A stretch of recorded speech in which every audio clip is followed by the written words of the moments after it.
Assalamualaikum warahmatullahi wabarakatuh. Saya Alvina Febrianti dengan NIM terakhir 005 dari Prodi Pendidikan Teknologi Informasi kelas B dari jurusan Teknik Informatika. Di sini saya akan membagikan materi mengenai web dan DNS server, tentunya disertai dengan simulasi menggunakan Cisco Packet Tracer. Oke, yang pertama kita membahas tentang web server dahulu. Langsung saja kita masuk ke dalam materinya. Oke, web server. Web server ini adalah perangkat lunak yang berfungsi sebagai penerima permintaan yang dikirimkan melalui browser, kemudian memberikan tanggapan permintaan dalam bentuk halaman situs web atau lebih umumnya dalam HTML. Nah, web server ini dapat memiliki dua pengertian berbeda, yaitu sebagai bagian dari perangkat keras atau hardware dan dari perangkat lunak atau software. Nah, jika merujuk pada hardware, web server ini digunakan untuk menyimpan semua data seperti HTML dokumen, gambar, file CSS style sheets, dan file JavaScript. Nah, sedangkan pada sisi software, fungsi web server ini sebagai pusat kontrol untuk memproses permintaan yang diterima oleh browser. Oke, next. Fungsi. Ada fungsi web server sendiri, yaitu yang pertama memastikan semua modul yang dibutuhkan tersedia dan siap digunakan. Yang kedua, membersihkan penyimpanan, cache, dan modul yang tidak terpakai. Yang ketiga, melakukan pemeriksaan terhadap HTTP request yang dikirimkan oleh browser. Jadi, selain berfungsi sebagai komunikasi penghubung dengan situs web, web server juga memiliki fungsi-fungsi seperti yang tadi disebutkan. Next, produk-produk dari web server. Yaitu yang pertama ada Apache, yaitu pengaturannya lebih mudah, open source, komunitas yang besar. Ini merupakan keunggulan dari Apache. Yang kedua, Dangin-X, yaitu ringan, banyak fiturnya dan stabil, performanya tinggi. Selanjutnya ada Lightspeed Web Server, yang memiliki pencegahan terhadap DDoS, yaitu dia juga recover kesalahan secara langsung, dan dia kompatibel dengan HT Access. Selanjutnya yang terakhir ada IIS. Yang pertama keunggulannya dia Windows friendly. Kemampuan pengecekan problem, jadi dia memiliki kemampuan pengecekan masalah atau problem. Dia juga lebih stabil untuk PHP, database PHP. Nah, keempat produk ini adalah produk-produk yang biasanya digunakan sebagai web server. Oke, selanjutnya ada HTML. Nah, membahas tentang web, kita tidak akan asing dengan HTML. Oke, HTML sendiri yaitu singkatan dari Hypertext Markup Language. Kenapa dikatakan hypertext? Karena dia dapat membuat teks menjadi link yang dapat berpindah dari satu halaman ke halaman lainnya dengan mengklik teks tersebut.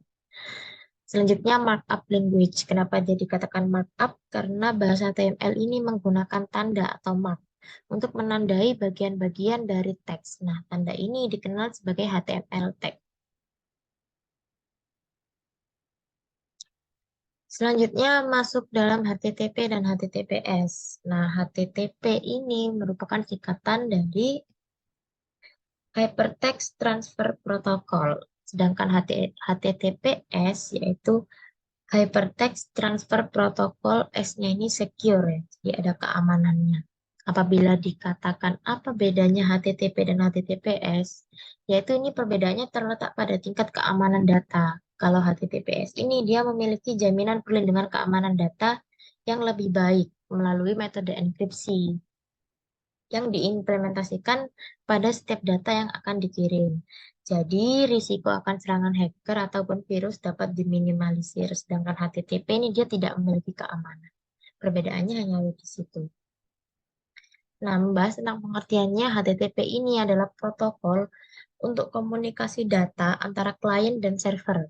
Sebuah klien atau web browser ini melakukan permintaan atau request dengan menghubungkan ke port tertentu ke sebuah server web hosting. Nah, cara kerjanya HTTP ini, yang pertama, klien HTTP membuat sambungan dengan mengklik tautan hyperlink atau mengetik URL dan mengirimkan permintaan dokumen kepada server web hosting. Selanjutnya, daemon HTTP di server web hosting tujuan ini menerima permintaan dan mengirim kembali file yang diminta atau file yang terkait dengan permintaan tersebut kepada klien HTTP. Nah, halaman web ini sering terdiri dari lebih dari satu file. Oke, next.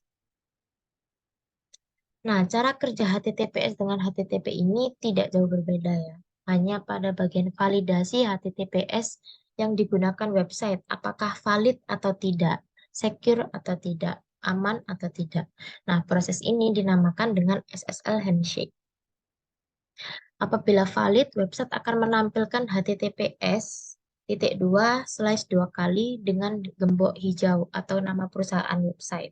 Apabila tidak valid, akan ada peringatan situs tidak aman. Nah, contohnya seperti gambar. Apabila dia valid, maka dia akan memunculkan gembok hijau, yaitu dia secure. Apabila tidak valid, maka akan ada peringatan situs tidak aman. Oke, ini sudah masuk dengan DNS server. Selanjutnya kita masuk dalam simulasi web server ya.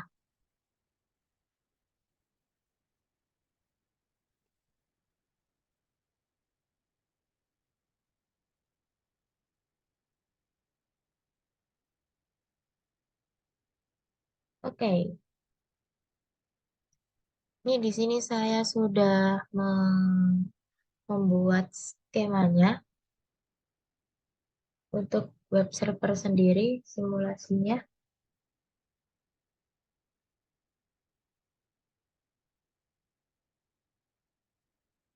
Oke, di sini saya menggunakan eh, router satu yang terdiri dari PC satu dan PC dua, router 2 yang terdiri dari switch, access point, laptop, dan smartphone. Di sini di router 2 ini saya coba untuk menggunakan wireless ya.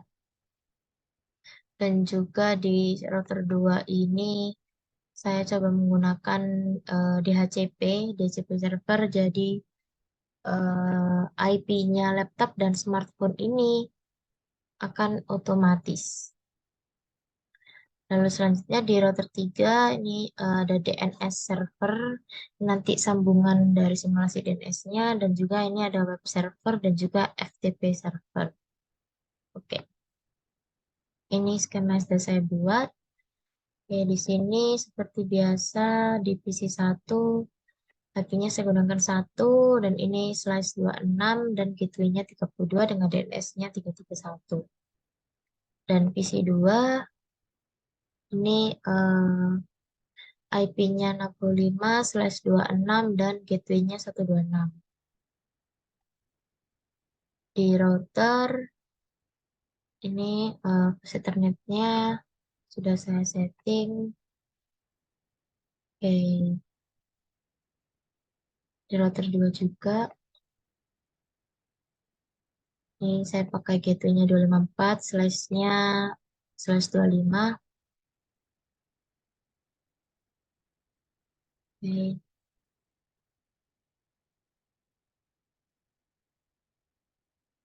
di HCP servernya ini IP-nya 253 ya.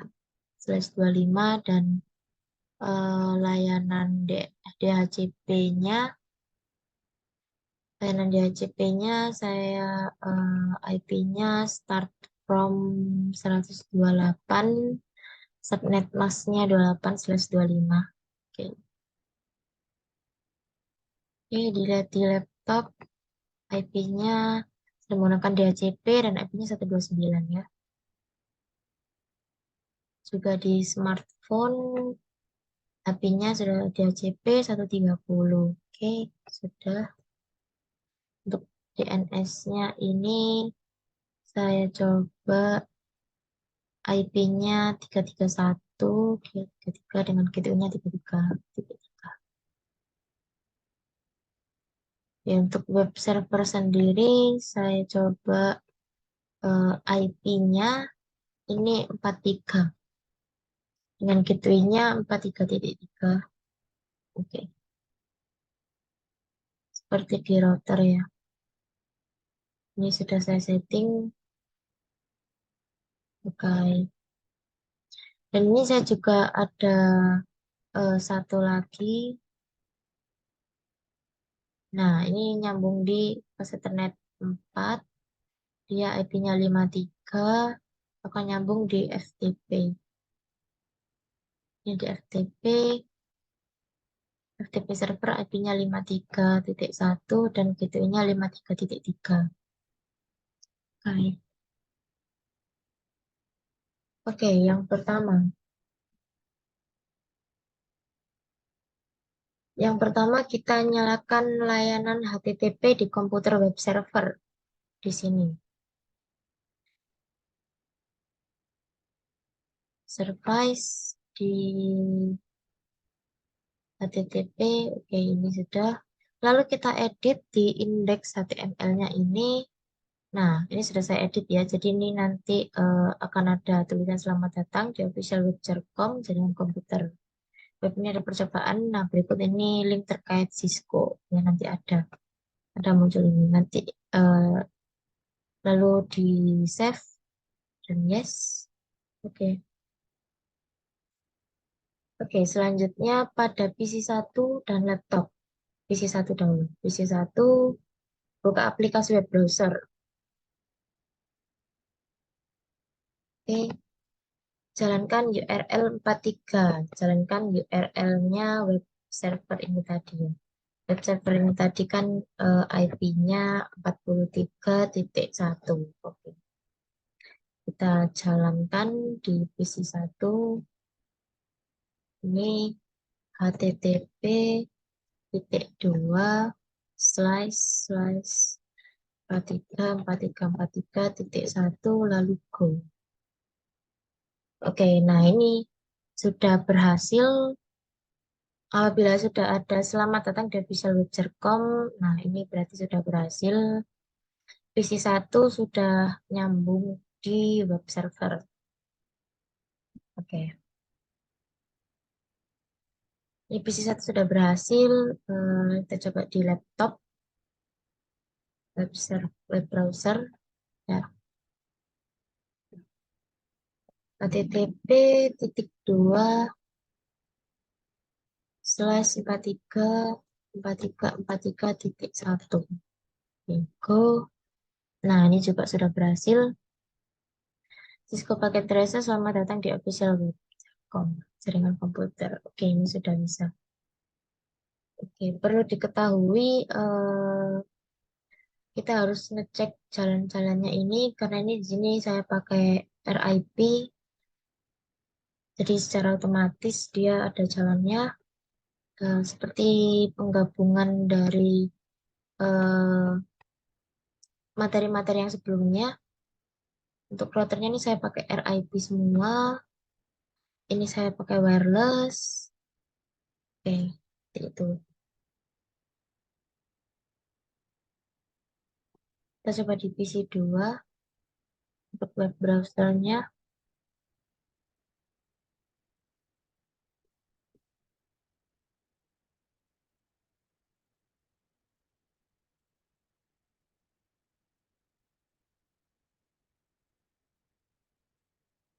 Oh iya, oke, salah.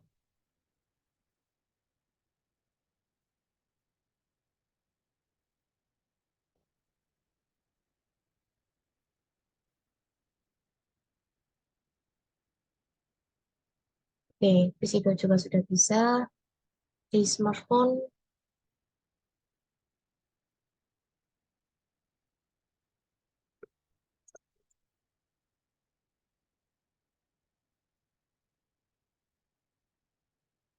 oke.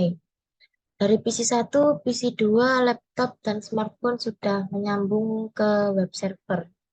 Oke, itu saja untuk simulasi dari web server. Mungkin selanjutnya kita bisa lanjutkan ke DNS server di sini ya. Nanti akan ada hubungannya dengan FTP server. Oke. Oke, selanjutnya ke DNS server. Nah, DNS server ini singkatan dari Domain Name Server, yaitu sebuah sistem yang menghubungkan Uniform Resource Locator atau URL dengan Internet Protocol Address atau IP address. Nah, NS sendiri ini adalah sistem yang meringkas pekerjaan untuk kita. Dan kini kita cuma tinggal ngingat nama domain, lalu masukkannya ke dalam address bar. Lalu kemudian DNS ini akan menerjemahkan domain tersebut ke dalam IP address yang komputer pahami. Seperti itu untuk DNS server. Nah, fungsi DNS ini yang pertama meminta informasi IP address sebuah website berdasarkan nama domain. Lalu yang kedua dia meminta informasi URL sebuah website berdasarkan IP address yang dimasukkan. Untuk materi DNS ini lumayan panjang. Jadi DNS ini ada bagian-bagiannya, yaitu yang pertama ada root level domain. Merupakan bagian tertinggi dari hierarki DNS. Biasanya dia berwujud tanda titik di bagian paling belakang sebuah URL. Jadi ini merupakan bagian tertinggi, jadi kalau eh, di bagian-bagian kan dia di atas sendiri ya. Oke. Yang kedua ada top level domain. Oke. Top level domain ini adalah ekstensi yang berada di bagian depan root level domain. Terdapat dua jenis top level domain yang umumnya dipakai. Yang pertama yaitu ada generic top level domain atau GTLD dan country code top level domain atau CCLTD. Nah, GTLD ini biasanya menjelaskan mengenai sifat institusi dari pemilik web. Sedangkan CCLTD ini merupakan ekstensi yang menjelaskan asal negara dari pemilik situs tersebut. Oke, bagian yang ketiga yaitu ada second level domain. Nama lain untuk domain itu sendiri. Second level domain ini sering digunakan sebagai identitas institusi atau branding. Nah, dalam kasus URL dari Wikipedia, yang dimaksud SLD sendiri atau second level domain ini adalah Wikipedia-nya. Oke, selanjutnya ada third level domain atau subdomain. Nah, ini merupakan bagian dari domain utama yang berdiri sendiri. Apabila domain ini diibaratkan sebagai rumah, maka subdomain ini adalah salah satu ruang khusus di rumah itu sendiri. Selanjutnya ada hostname atau SIM, bagian yang mengawali sebuah URL. Nah, bagian ini menunjukkan sebuah fungsi dari sebuah website atau halamannya.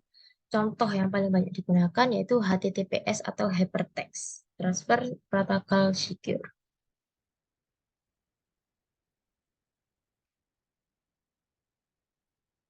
Nah, cara kerja dari DNS dimulai dari proses meminta informasi atau DNS query. Kemudian dilanjutkan dengan tahapan-tahapan lain seperti DNS recursion, root name server, TLD name server, hingga authoritative name server. Selanjutnya akan dijelaskan mengenai bagian-bagian dari cara kerjanya. Oke, yang pertama DNS query. DNS query ini istilah teknis untuk meminta informasi soal IP address. Tahapan ini dimulai ketika kita mengetikkan URL ke address bar. DNS server ini kemudian mencari informasi di file host. Jika informasi yang dicari tidak ditemukan, maka server akan berusaha mencari kepingan informasi atau rekaman informasi yang pernah tercatat di sistem. Oke, ada 3 jenis DNS query. Yang pertama ada recursive query. Recursive query ini user memberikan hostname, yang mana kemudian DNS resolver harus memberikan jawaban. Ada dua kemungkinan jawaban yang akan diberikan, yaitu yang pertama DNS akan menyediakan informasi yang relevan setelah mencari di root server ataupun di authoritative name server. Yang kedua, browser akan menampilkan pesan error karena informasi tidak bisa ditemukan. Yang kedua ada iterative query. User ini memasukkan hostname, lalu DNS resolver akan mencari cache yang relevan di memori. Jika tidak berhasil, DNS resolver akan mencari informasi di root server dan authoritative name server yang paling dekat dan relevan dengan DNS zone. Yang ketiga ada non-recursive query. Nah, non-recursive query ini merupakan proses pencarian informasi yang tercepat. Tipe ini tidak memerlukan pencarian di root server atau authoritative name server, karena data yang dicari tersimpan dalam cache. Tahapan yang kedua yaitu DNS recursor atau DNS recursive resolver. Nah, DNS ini merupakan tahapan pertama pencarian informasi. Jadi ketika user memasukkan URL dan tidak menemukan hasil yang valid di cache, maka sistem akan mencari informasi dalam cache penyedia internet atau Internet Service Provider atau ISP. Tahapan yang selanjutnya ada root name server. Root name server ini semacam database yang menjawab pertanyaan soal nama domain dan IP address.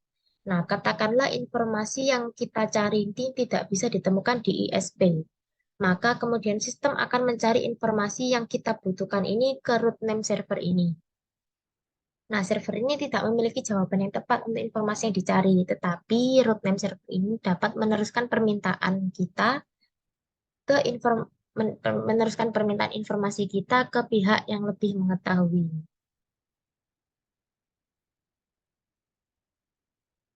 Dan root server semacam ini dikelola organisasi seperti Internet System Consortium, ICANN, The University of Maryland, dan lain-lain. Selanjutnya, tahapan yang selanjutnya ada TLD name server. Jadi dari root name server itu sistem akan membaca jenis informasi yang dicari dari top level domain.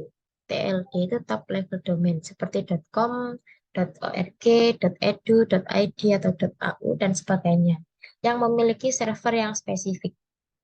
Jadi dengan membaca informasi ini, sistem bisa meneruskan pencarian informasi ke server yang benar-benar memiliki data yang dicari.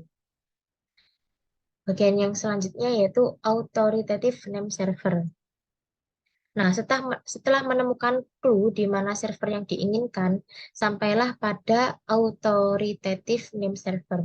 Nah, jenis server satu ini kita memiliki informasi yang lengkap soal situs web yang dituju. Ketika informasi ini yang diminta sesuai dengan hasilnya, maka browser akan menampilkan situs web atau halaman yang kita minta di awal. Tentu saja hasil pencarian ini memiliki masa-masa waktu tertentu. Nah, proses pencarian ini juga akan diulang untuk memastikan informasi yang ditampilkan ini tetap up to date. Namun tentu saja beberapa informasi disimpan dalam bentuk cache di device untuk berjaga-jaga agar proses query ini berjalan dengan cepat. Oke, selanjutnya masuk dalam macam-macam DNS. Macam-macam DNS ini ada 10 DNS record yang paling sering dijumpai. Yang pertama ada A-record atau address record. Dia menyimpan informasi soal hostname, TTL atau time to live, dan IP4 address. Selanjutnya ada AAA record. Dia menyimpan informasi hostname dan hubungannya dengan IPv6 address. Selanjutnya ada MX record. Dia merekam server SMTP yang khusus digunakan untuk saling berkirim email di suatu domain. Selanjutnya ada CNAME record. Dia digunakan untuk meredirect domain atau subdomain ke sebuah IP address. Lewat fungsi ini, kita tidak perlu memperbarui DNS record. Selanjutnya ada NS record, dia merujuk subdomain pada authoritative name server yang diinginkan. Nah, NS record ini berguna jika subdomain kita di hosting berbeda dengan domain. Selanjutnya ada PTR record. Dia memberikan izin pada DNS resolver untuk menyediakan informasi soal IP address dan menampilkan hostname. Reverse-nya DNS lookup. Oke, selanjutnya dia cert record. Dia menyimpan sertifikat enkripsi atau sertifikat keamanan. Selanjutnya ada SRV record. Dia menyimpan informasi terkait lokasi komunikasi semacam priority, name, weight, port, points, dan TTL. Selanjutnya ada TXT record, dia membawa dan menyalurkan data yang hanya bisa dibaca oleh mesin. Yang terakhir ada SOA record, dia adalah bagian yang muncul di awal dokumen DNS zone. Bagian yang sama juga merujuk pada authoritative name server serta informasi lengkap pada sebuah domain. Oke, selanjutnya kita bisa langsung masuk dalam simulasi DNS server. Oke, menggunakan yang tadi ya. Oke, pada service DNS ini kita akan masuki layanan. Lalu kita ke DNS. Nah, ini di sini kita bisa menambahkan resource record-nya. Lalu kita juga bisa memilih dari tipe DNS-nya, lalu alamatnya. Oke, di sini saya sudah menambahkan yaitu berupa Serkom, tipenya A-record dan address-nya 4331. 4331 ini merupakan web server yang tadi ini ya. Lalu saya juga menambahkan DNS-nya www.serkom.com. Nah, seperti penjelasan yang sebelumnya, kita menggunakan tipenya CNAME. Jadi dia bisa seperti memanggil ya, tanpa kita harus menghapus DNS record-nya atau memperbaruinya. Jadi kita tinggal eh, kasih nama www.serkom.com dengan tipenya CNAME, lalu hostname-nya serkom.com tadi, yang ini tadi ya. Lalu saya juga sudah menambahkan FTP. Jadi saya menggunakan ftp.cc.com, tipenya A-record dengan addressnya 533.1. Nah, ini FTP-nya. Yang ini tidak saya gunakan, jadi bisa di-remove. Oke, seperti itu untuk pengaturan dari DNS-nya. Selanjutnya pada PC1 kita jalankan perintah nslookup pada command prompt. Oke, jadi kita tinggal mengetikkan nslookup, lalu nama webnya yaitu jarcom.com, lalu di enter.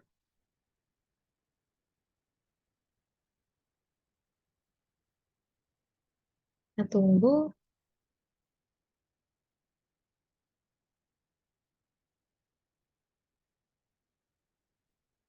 Nah, ini ya sudah ada nslookup ini, ada di servernya di addressnya 434343.1. Sudah benar ya?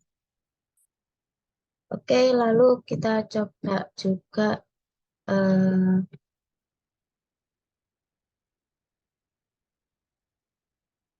nslookup-nya www.jarcom.com. Oke, nah ini juga ada sudah. Dia servernya DNS-nya 333.1 ya.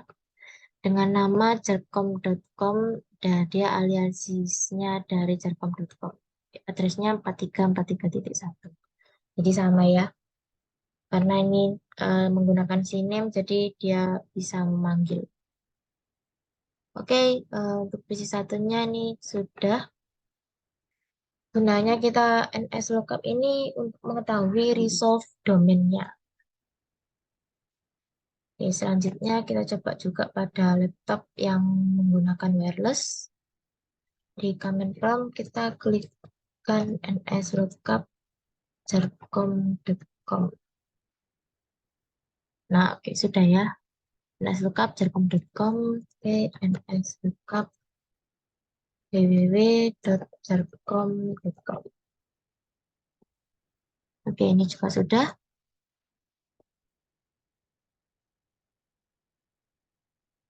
Oke, jika sudah kita ke PC satu lagi.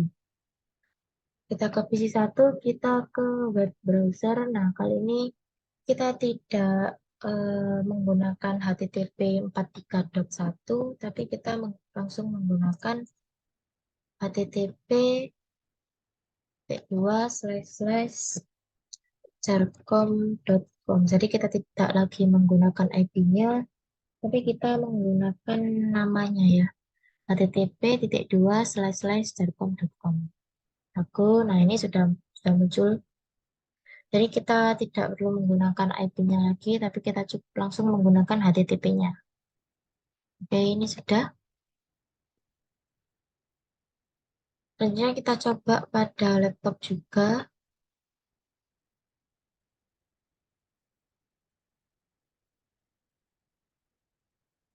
HTTP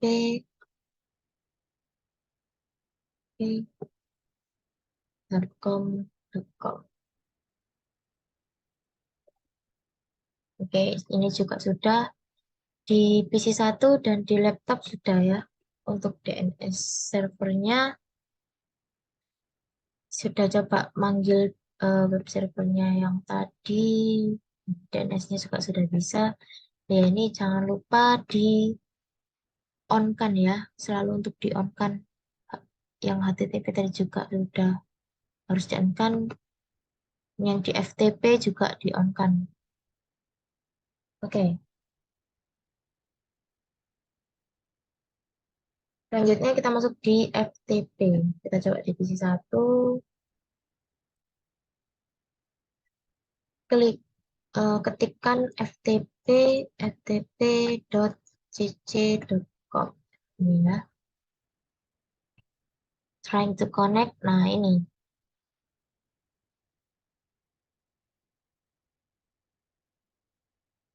Oh, belum masuk sini ya. Oke. Di divisi 1 kita ns lookup dahulu. ns lookup ftp.cc.com. Untuk mengetahui, nah ini ftp.cc.com ini ada di alamatnya ada di 531. Ini benar ya sudah. Lalu di laptop juga ns lookup ftp.cc.com. Oke, sudah. Nah, lalu selanjutnya kita buat koneksi ke FTP servernya ini dari PC 1 dan laptop.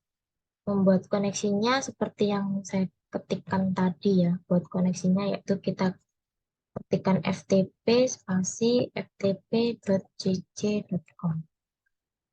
Lalu kita enter. Nah, ini kita lihat di FTP untuk username-nya di layanan, lalu di FTP ini on kan ya. Ini di on kan. Oke, kita lihat ini ada username-nya, ada Cisco, password-nya Cisco dengan permission-nya bisa read, write, delete, rename, dan list. Kita juga bisa menambahkan username sendiri, misalkan username-nya CC dan password-nya eh, ada deh. Gitu. Lalu untuk permission-nya kita cuma bolehkan write dan read doang. Lalu kita add. Oke, ini kita coba untuk pakai username yang CC ini. Ini kita masuk dalam ke PC 1 tadi, kita klikkan username-nya CC, lalu enter. Nah, passwordnya tadi ada deh. Ini saya sudah klikkan passwordnya, namun memang di PC 1-nya ini tidak tidak ketik, nggak kedetek. Jadi langsung di enter saja. Nah, ini apabila sudah ada status login, berarti ini kita sudah bisa untuk menghubungkan atau membuat koneksi dari PC 1 ke FTP servernya. Jadi FTP koneksi ke FTP server dengan URL domainnya ini sudah bisa, sudah login. Lalu kita coba di laptop juga ke FTP-nya, yaitu ke command prompt di laptop ftp ftp.cc.com. Oke, kita pakai username-nya Cisco enter passwordnya juga Cisco, langsung diklikkan aja. Oke, ini sudah ya. Login ini berarti sudah. Oke, jadi simulasi percobaan pada DNS server ini sudah berhasil.